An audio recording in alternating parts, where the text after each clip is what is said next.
Broadcasting from Baltimore, Maryland, this is 5x3 Radio, where strength is for everyone.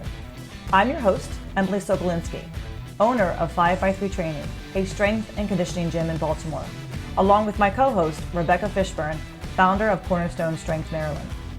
Each week, Rebecca and I will discuss the ins and outs of strength training, why there is a no one-size-fits-all approach, and why strength is so important in our daily lives. Thanks for spending some time with us today. Now, on with the show. Hi, everybody. Welcome back. 5x3 Radio here. Rebecca and I are here today. Hey. It's Tuesday. Yes, I got it right. I got the day right. I know today is Tuesday because today I was in the gym Because squatting. what did you, oh, you squatted. I was squatting today. I know Yes, it's Tuesday because I pressed. See? Tuesday, squat day, Tuesday, press day. We had a fantastic strongwoman contest. Our 12th annual Charm City Strongwoman contest was 2 Sundays ago. Yes, not this past Sunday. This past Sunday was Father's Day. So the Sunday before that, we raised over $22,000. That's awesome, Emily. Yeah, and 12 years is amazing. Yeah. Yeah. I'm it's kind of sometimes I think back like 12 years. That's how long I've had the gym. Actually, the gym will be 12 years old this Friday. Yay. Oh, it's Todd's birthday. I think so. Also. Yeah, it'll be. It's 5x3's birthday and Happy Todd's birthday. Very exciting. Very exciting. Yeah, 12 years old. So as long as I've had the gym, I've had this contest. And we raised over $22,000, which was actually more than we've ever raised during the time that we've been raising money for Ullman. So we now have had it's the 6th year of raising money for the Ullman Foundation. Right? Because we raised money for another organization prior to that for 6 years. And it was $100,000 goal in 5 years. Well, now we've hit $122,000. Nice. So it's only going to get, better than that. But I had no goal, which was nice. And I think sometimes when you don't have a goal, you exceed. Then you're pleasantly surprised. You're pleasantly surprised. Whatever the outcome is. Absolutely. We had a lot of people. There are a lot more people connected to Ullman now than used to be. So there was a lot of crossover between the ladies who were competing and also their how they support Ullman. It was nice. It was a really nice turnout. Fantastic group of ladies. We had about 47 women compete. So we're back to like a pre-COVID numbers. Yeah. Yeah. Yeah. We had our kids contest. That was adorable. Okay. So how many kids competed? I think I ended up with 10. 9, oh, 10 nice. That's good turnout. What ages? 6 to 12. 6 to 12. Yeah. Our youngest competitor was 6, and he's the son of members of ours. And he was just absolutely adorable. He did so well. So proud of him. We're going to have a bunch of new kids next year because we had a lot of 4-year-olds who are turning 5. So they're excited. They're looking ahead at their turn. So it was a great turnout. So our next big event, which won't be until December, so we've got a ways to go, will be our Stronger Together event. So that will be the first weekend in December, whatever first Sunday that is. We're getting close to summer. Summer is actually. Emily, I think we're in it. I mean, technically, it starts on Friday. No, tomorrow, right? Isn't tomorrow the 21st? Oh, yeah, you're right. I always think of it as being Todd's birthday as solstice. I just pack it all on one day. Okay, let's put it all on one day. Solstice, Everything birthday, on one day. Everything I need to remember. Yeah, so we've had a really pleasant spring. We've actually had a spring this year. This is the first time that we've really had. Somewhat cool. So cool. We've had like warm days, not too warm, and then cool nights. Like we've had the air conditioner on the past 2 nights, but prior to that, we have the windows open. So it is summer, and we thought we'd have a quick discussion on training in the heat, because summer in Baltimore can be a little sticky at times. Your hair becomes a mess of, my hair is already thick, and all of a sudden I end up with like this ratted mess of hair from the humidity. So we thought we'd take some time to talk about heat. And Rebecca just returned from South Carolina. Yeah, I know. This is aptly timed. I was exactly.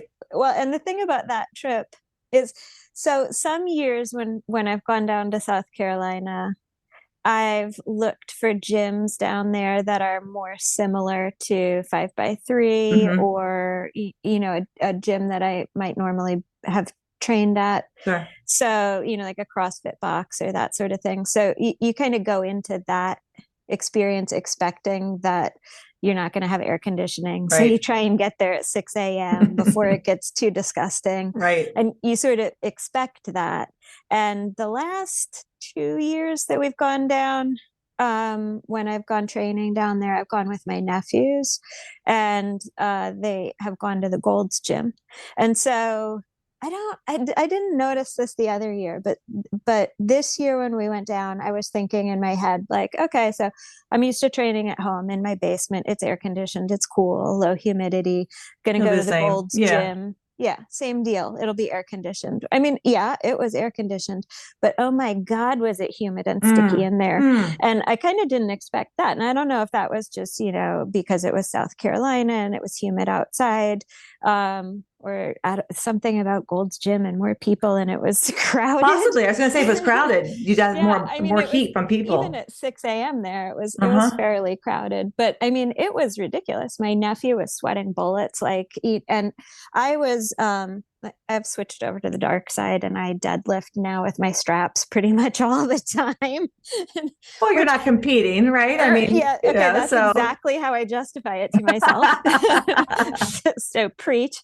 But when you go to some gyms, like this Gold's Gym in particular, you can't use chalk. They don't have a right, chalk bowl. If you right, have planned ahead and you've got your invisible chalk, your rock climbers chalk, fine, right, you can right. use that. Yeah. But I was like, oh, I've got straps, I'll be fine, no problem. Even with the straps, it was so sticky in there, the deadlift bar was sliding out of my hands. Like Wow. I got to my third rep and it was like sliding No, out. Even no. on my back offset when I was aiming to do 5 and it should have been nice and easy. Did And you so notice? RPE Yeah. was like quite a bit higher Sure. because just everything was off. Your grip is going because it's slipping. So your brain is telling your body, this is too heavy. You can't lift Mm-hmm. it. And Mm-hmm. your brain, and then the other part of Mm-hmm. your brain kicks in and goes, are you kidding me? This is your back off weight. You're fine. Keep going. It's just your grip. Were you noticing like other people, like as you looked around the gym, were like other people sweating just as much and like dabbing themselves with towels or were Yeah, you you, know what, Emily? I kept my eyes on my own paper. yeah, you The don't look only around. person I noticed that was sweating was my nephew, but that's because sometimes, like on bench day, I'm like, dude, you got to give me a hand off because I cannot even reach this Yeah. bar. It was Yeah. not adjustable. That's wild. I'm surprised how Yeah. humid it was down there, but I guess yeah, I mean, you're getting close, you're getting further and further south.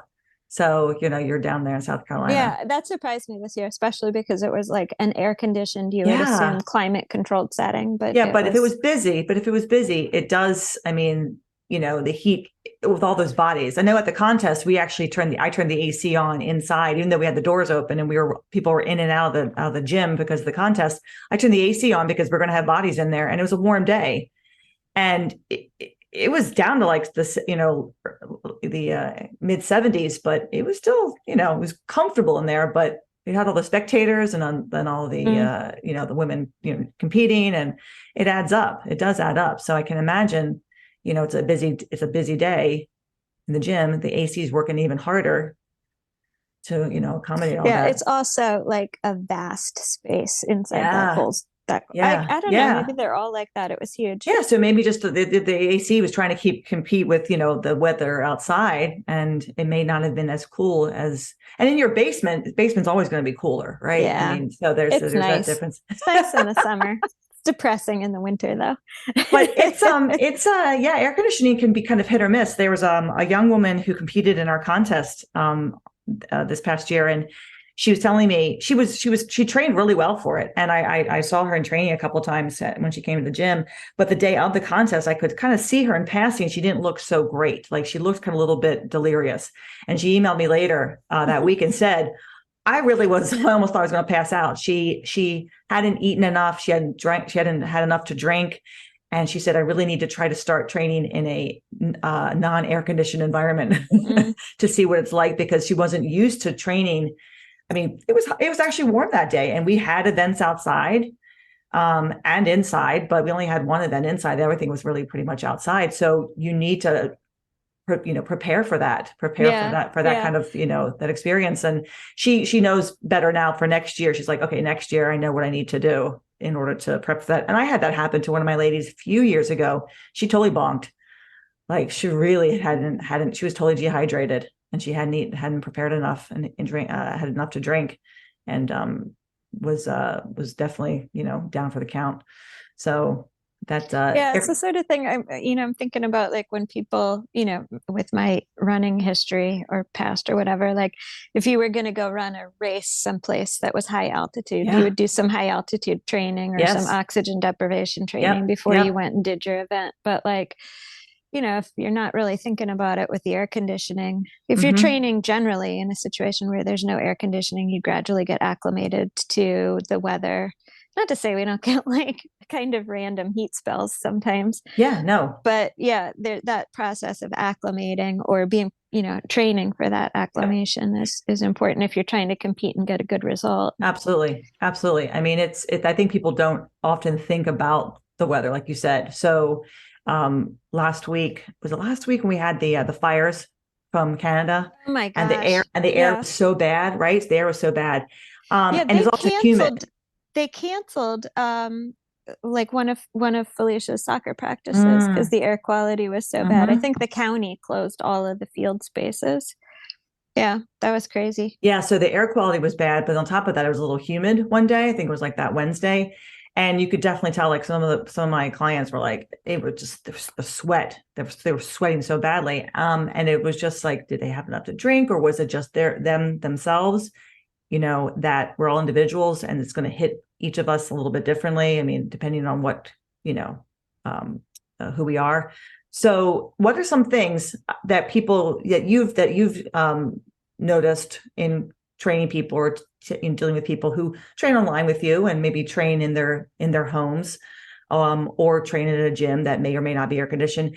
Let's some tips or some thoughts that you have about, training in the heat, training during the summer. Yeah. Well, I mean, I guess, kind of what we're just talking about now, like if it's something that an event that you're training for or something Mm-hmm. competitive, you're going to want to think about that ahead of time and train accordingly.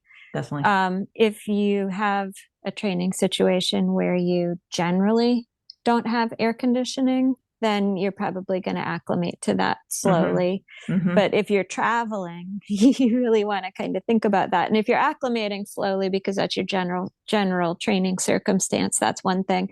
But if you're trying to plop yourself down into a 1 week of training in very different circumstances, you probably want to be a little bit more body aware or conservative, maybe as needed based on what you decide you're going to do in the moment in your Definitely. training session. Yeah. So that's one. So definitely prepare ahead. Like think Yeah. ahead. You're used to training in such and such environment. Now you're going to be somewhere else where it's going to be different and may not be air conditioned.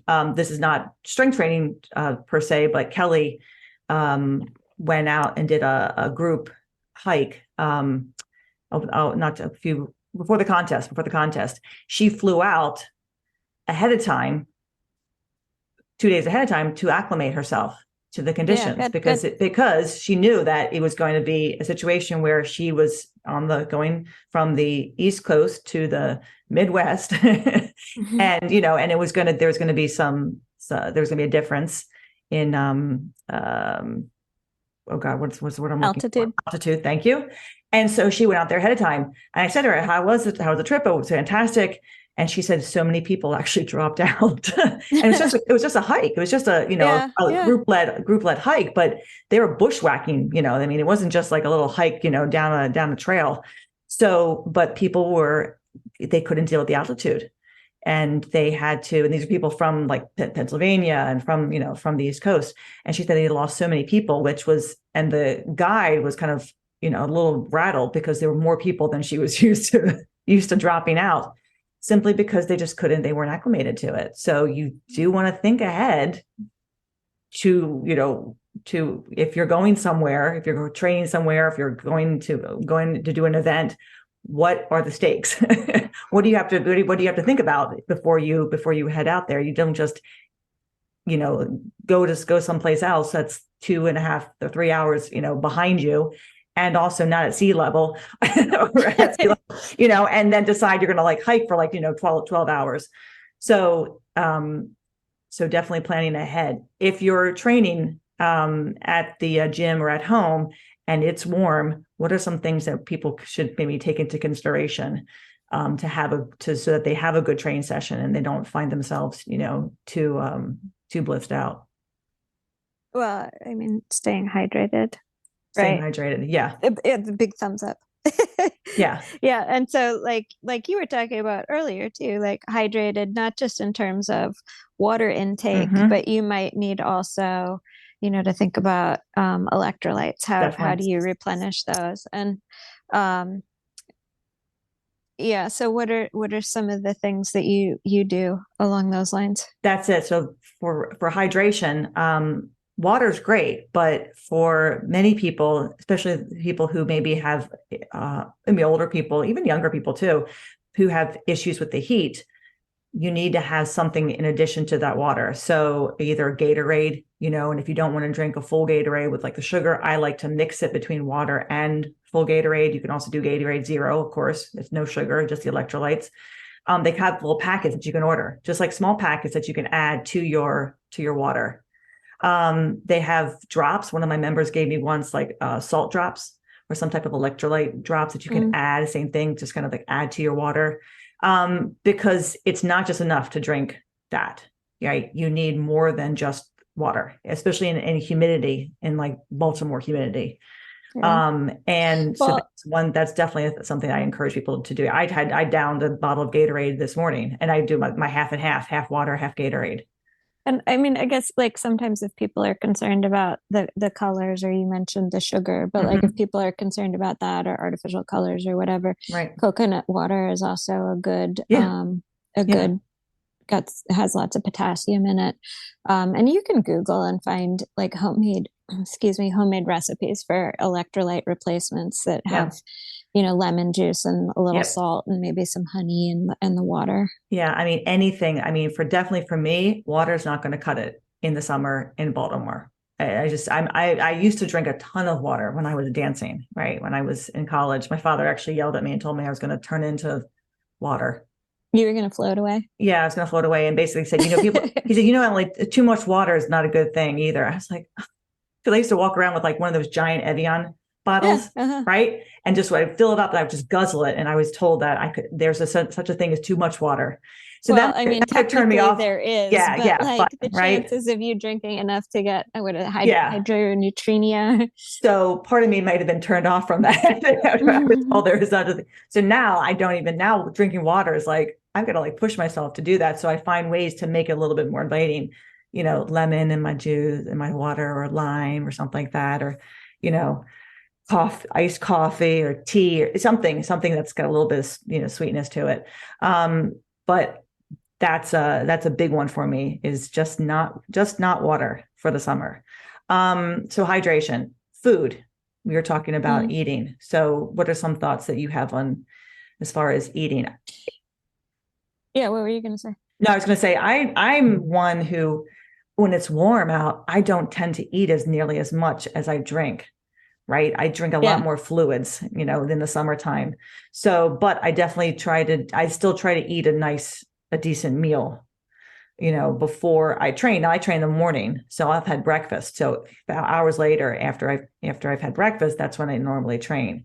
Some people train in the afternoon though. So what are your thoughts Yeah. I about mean, that? I generally, like you, try to train in the morning if my schedule allows. So I usually have not eaten enough by that point for it to Hmm. be uncomfortable. Right. But like I was training somebody yesterday who had, in the afternoon, and she'd been at work all morning in an air conditioned environment. I was training her in a CrossFit box, so no air Hmm. conditioning. Hmm.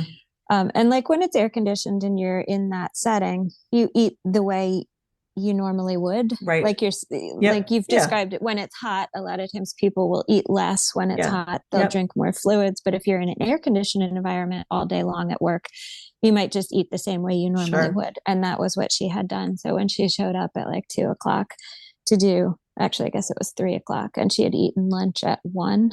She was just like, her stomach was not happy with her. Yeah. It was like a long enough time window, but what she had eaten was like greasy. It was fried chicken. Yeah. Okay. And so that just kept like trying to come Yeah. back to haunt her. Yeah. So, I mean, eating a reasonable meal, a reasonable time before you lift, but maybe something that's not so heavy or greasy is going to sit better, especially if you're in a non-air conditioned Mm-hmm. environment for your Mm-hmm. Mm-hmm. training. Yeah.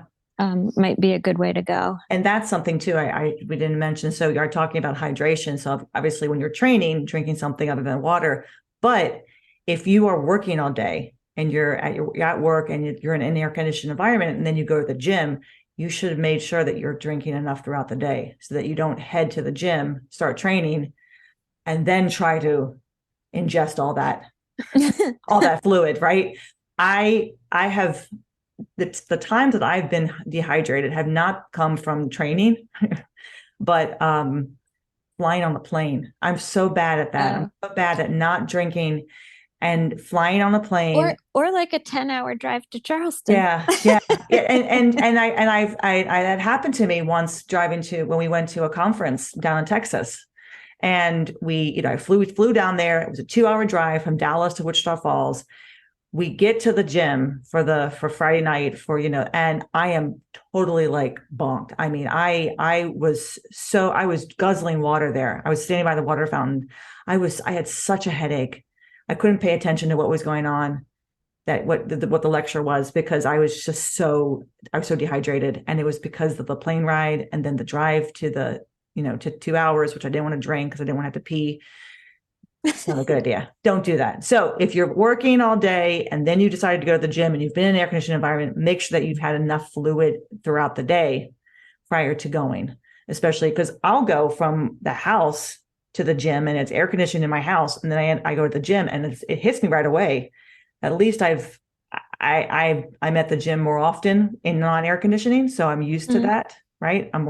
But that's not a lot of people's experience. They get there and it's like, holy crap, it's really warm in here. It's only 85, but I'm used to it. I'm used to it. Most people aren't used to it. So that's, trying to find that balance throughout at the beginning of the summer. So hydration, food. What about just training in general? You were talking about the bar slipping out. Slippery hands. Mm-hmm. Yeah. I mean, like, I think, slippery hands on deadlift. It depends what sort of a top you wear for squat. Like I tend to do my training in a tank top. Mm-hmm. And so for me, if it's really hot and sweaty, the bar will slip a little bit or be a little bit more inclined to slip on my back. So maybe like a more heavily knurled bar is a better choice to help hold it in place. But then, when you get to bench, I usually like wearing a tank top on bench because on normal circumstances, I feel like I stick to it a little bit better with the tank top. The same way, like, when people wear like, the bench shirts that have that little bit of grip on the back. But like, if you get like really sweaty, like my nephew was like, oh my God, I'm sliding all over the bench. Like his cotton shirt was just slipping. So yeah. So I guess you could chalk. Well, that's hard. The thing is you don't have any chalk there. Well, so that's the problem. Golds you don't. But normally you might be able to chalk your back for bench and for squat also. So that's the tricky part. Like if you're not training, like at my gym, I mean, we got a ton of chalk, right? So you can chalk invisible chalk on his back. You can chalk everywhere. So I know that for me personally, I actually like to wear a t-shirt when I bench. I benched in a tank top the other day and I felt I was sticking too weirdly. Like it didn't feel it didn't feel right. I like to stick to the bench. I like to stick to the bench. And we actually have a mat that we have on the bench on both of our benches. It looks like it's like a yoga mat that's just like cut into a little tiny square that fits, or rectangle that fits right on the bench, and is Velcro to it, and it has a name and I can't remember it, but I will put a link when I into the podcast because it's wonderful. I found this because we used to use bands, right? So we wouldn't slide around. Then I found this and I was like, this is brilliant. It just Velcros to it. So you can take it off and you can put it on any bench you want. that was a game changer in Oh, how, that's interesting. So it I'll has a product name. It's it's a not like product you, name. yeah. No, Okay. there's a product name. So I bought two of them. But wearing a t-shirt when I squat, I usually tell the ladies actually to, instead of wearing a tank top, to wear a t-shirt, and they can wear that. Then they can take the t-shirt off and put their tank top back on for anything else they want to do when it's hot, because the bar does slide around on the back and kind of rolls around a bit when you're sweaty. But Mhm. again, a good gnarly bar could help with that. If you don't like a gnarly bar, I'd say better to wear a t-shirt. And if you Like a can, cotton one. A like lot a of cotton times people, t-shirt, yeah, yes. like people new to training, a lot of times they'll show up in those athletic shirts that Mm-hmm. are that sort of Yeah, yeah, nylon or whatever yeah. material, Not a polyester. great, or like Kelly, sleeves are prisons. You cut the sleeves off of your shirt. You don't necessarily have a tank top. You still have that shirt that covering your back, but now your arms are free to breathe. And Yeah, I feel like that too. I don't like sleeves when I'm training. I like sleeves when I'm training, except when I'm pressing. No, When I'm pressing, I'll wear like a sleeveless shirt or a tank top. cramp But my style. so your wardrobe matters too in the summertime. Like you have to think about your wardrobe. Yes, you want to wear that tank top, Oh my but God, this is so high maintenance. isn't it? But Such drama. think about how the bar is going to feel on your back when you're squatting, or how your back's going to feel on the bench. So this is why Emily always has a number of t-shirts and tank tops and underwear and leggings in her bag. Diego thinks I'm crazy because he's like, "Why do you carry so much shit around in your bag?" I'm like, "Because I'm prepared. If I got to get out of town fast, I got my checkbook. I can get my passport from home if I need to. I got my wallet. I got some cash. I got my phone. I'm ready to go. And I got And I extra got 8 clothes. outfits in my And I got gym eight bag. outfits. That's right. In my gym bag. I'll go to the market and they take my bag because I can't go into the market with my bag. And the security guard always goes, "Oh my God." Like, because it's just full of stuff. Like, what do you have in there? Clothes, extra Yeah, my clothes. Emily, my bag is like that too. I unpacked a lot of it before I went to Charleston though. So I did not head down to Charleston with any knit With it. caps. There we go. That's right. I got knit caps, I got knee sleeves, I got everything in there. But mainly I've got extra clothes because you never know when you're going to need those extra clothes. So be aware of like the environment. If you're going to go into a non-air conditioned gym or an air conditioned gym, plan, like you said earlier, plan ahead. I think that's really key for the summer so that you're not caught off guard. Because I think too many people think, "Oh, I can't, it's okay. It's not that warm." And then they start lifting and all of a sudden they're, grabbing candy and Lightheaded. shoving candy in their mouth because they're getting lightheaded. Yeah. Yeah. Because I mean, our gym, we do have air conditioning now at the new gym. And when we turn it on, it cuts the humidity really nicely. And we keep it at like 90. So it's still not like crazy, crazy cool. It just brings that humidity down because that can be the killer. That's really the killer, is the humidity, as you were aware of down in Carolina. So hydration, food, clothes, I guess chalk, if you can, make sure your hands are chalked well. Make Chalk sure you're, and or yeah, straps. or straps. Make sure you're maintaining your hands. I'm looking at my calluses right now that are, I need to get off. Yeah, that is literally the first thing my two nephews said to me when I walked in. They're like, "Oh, callus check." Yeah. Like my sister-in-law and niece, they do fit checks, right? Like outfit checks. Callus My checks. nephews are like, "Callus check." Callus checks. Because the calluses are, I mean, the ladies, oh my God, my poor ladies tore up their hands at the contest with the truck pull. Like Yeah. tore them up because then they had chalk, but again, it was sweaty and the rope. So they destroyed their hands. They were happy because, they pulled the truck 50 feet. So it didn't matter that they totally ruined their hands. But mind those calluses in the summertime. I have to take care of mine. Other thoughts about training in the heat that we haven't talked about? Yeah, I mean, I think the only thing I'd say is, and I sort of said this at the beginning, just in regards to like, just consider what are the stakes, So like, if you're having a day where the humidity is really high or the heat is unexpectedly high, and RPE Yeah. subsequently is very high, you might want to consider if it's appropriate under those circumstances for you with your goals to modify your training on that particular day. Good call. And if that seems like the right answer for you, then, don't be afraid to do that, because I think always it's important to be keeping your vision on the eyes on the prize, like the long distance That's right. goal, right? That's Like right. if you're training to live, right, not living to train, That's if you right. don't have a competition, if you're not, about to be in an event, whether you hit that top weight for a set of 3 or a set of 5,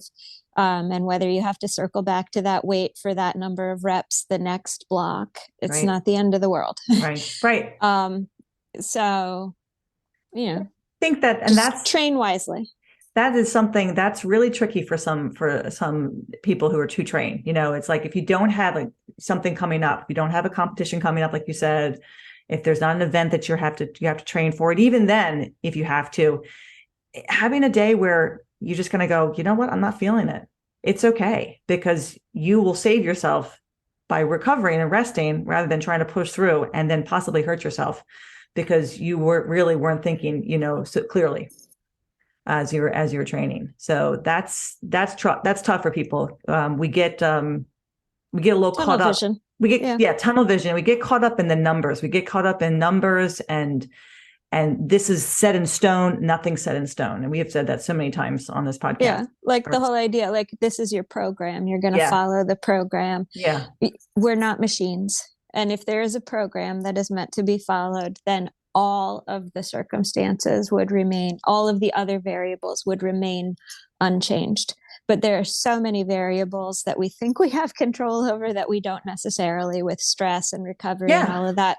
This is one of those, like the environment, the heat, the humidity. Those are things we also don't have necessarily control over in some circumstances, but it's more obvious to us that we don't have control over those. Whereas like, I slept well enough, or I almost ate enough yesterday. Yeah. I mean, I love training. I love going to the gym. I love moving, but it's, and I want to continue to do it and be able to do it. So making sure that if there's a day that's just not going that great because of the heat, let it be. let it be. The worst thing you can do is push through something. And like I said, unfortunately hurt yourself or, feel worse, later on because you overdid it.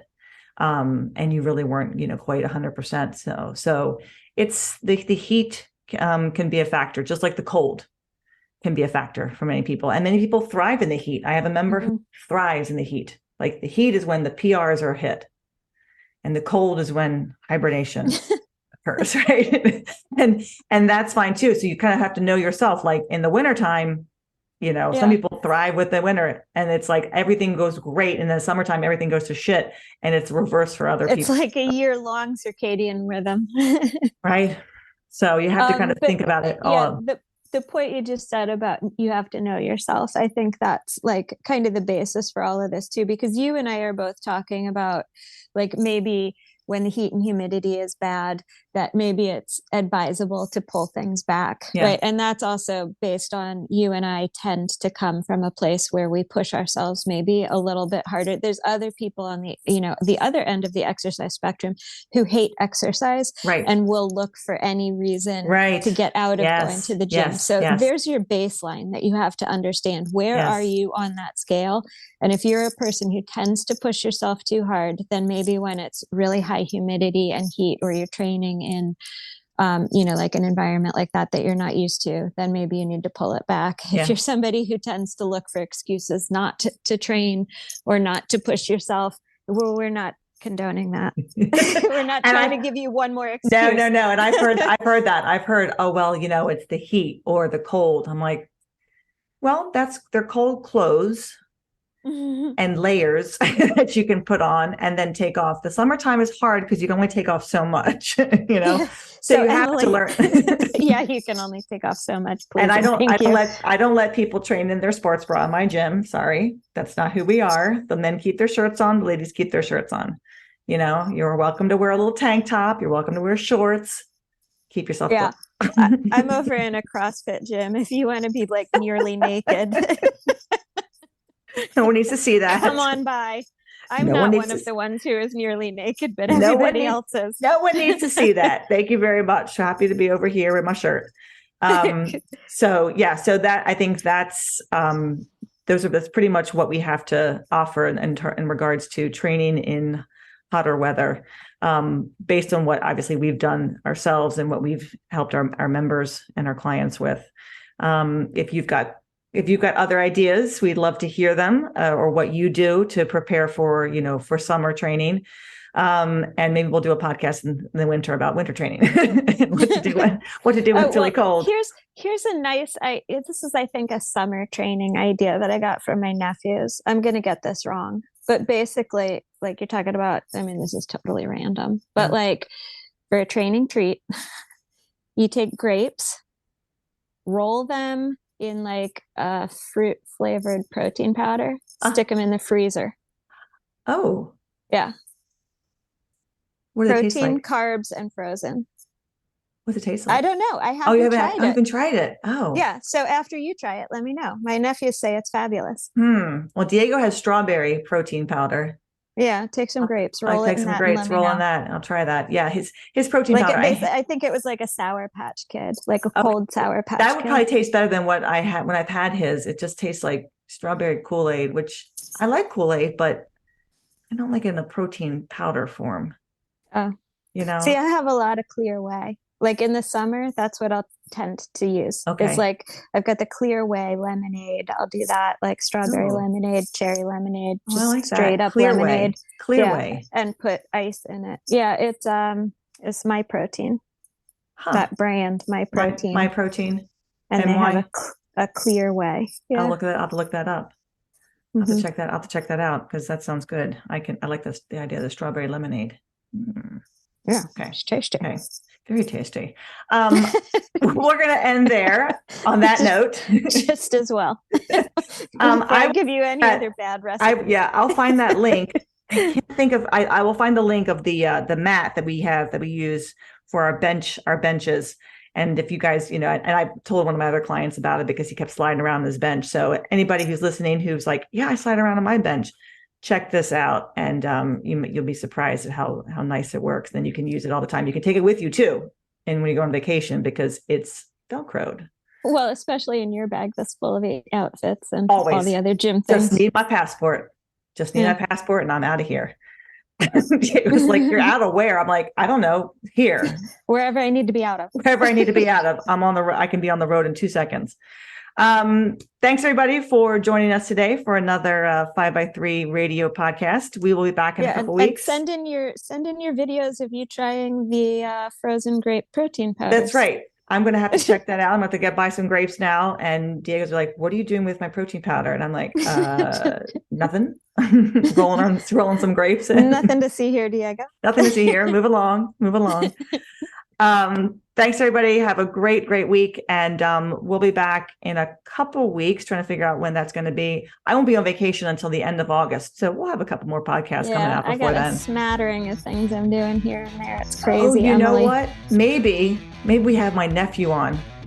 I have him talk about his training. Of nephews. That's right. My nephew will be in town. Maybe we'll have Jack on. He can talk to us about his training. That might be interesting or not. I don't know. But maybe we'll have to think about who we can have on. All right. Thanks everybody. Have a great week. We'll be back soon.